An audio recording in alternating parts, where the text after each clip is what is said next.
বন্ধু কি হলো? সুখ নাই রে বন্ধু, সুখ নাই। বই আমার শান্তি দেয় না। তাহলে তুমি বিড়ি খাইবা, বিড়ি খাইলে তুমি ক্যান্সার হইব।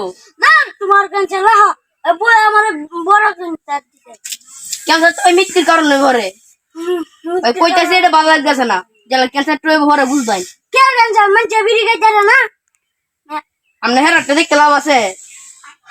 লাভ আছে বন্ধু, মনটা একটু সুখ দেয়। আচ্ছা জায়গা ভালো লাগে কতটি কইলাম, শুনো না যেরকম ক্যান্সার তো হইব এরকম বুঝবো কেমন লাগে। Few moments later. বন্ধু কি হয়েছে কাশোরে? এক হচ্ছে বই জ্বালা আর এক হচ্ছে অসুখে জ্বালা। কইলাম না বিড়ি খাওয়াটা ছেড়ে দেও, বিড়ি খাওয়াটা ছাড়ো না। আমার ছেলে একটা ডাক্তার কি অবস্থা দাও।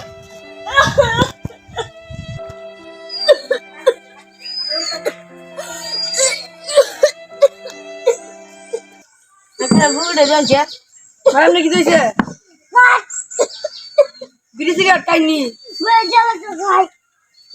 এই রূপ ডাই মনে দশ ডাইন দি উড়ান লাগবো কি?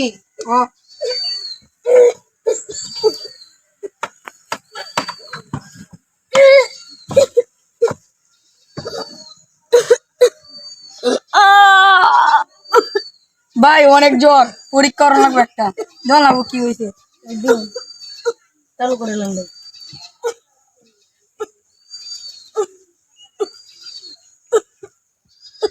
হার্টবিট অনেক বেশি, একটা পরীক্ষা করা লাগবে, করে লাগে তাড়াতাড়ি করে লাগে।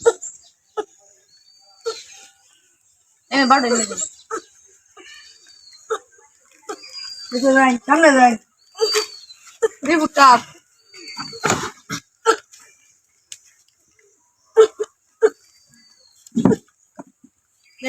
বিছুনটা জেনে মে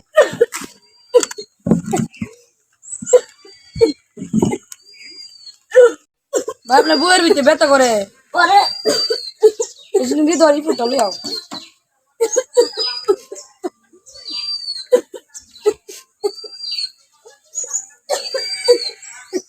ভাই আপনার রুগীর কি বন্ধু, রুগীর একটা গুরুতর অসুখ হয়েছে, এটা কি রুগীর সামনে হইতাম না আলাদা বুঝলাই? আপনার ক্যান্সার হয়েছে, আপনার বেশি দিন বাঁচতেনি। আজ কান্দিস না, কান্দিস কান্দিস না, কানলে কি হইব?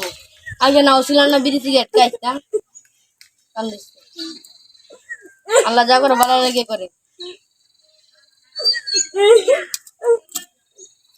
কান্দিস না, কান্দিস না। এই ওষুধটি নিয়মিত খাওয়াই যান যে যতদিন বাচ্চা আছে বেকারটা কমবো।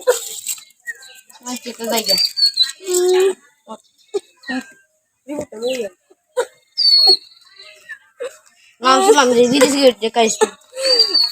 কথাটা বলছিস না তুই।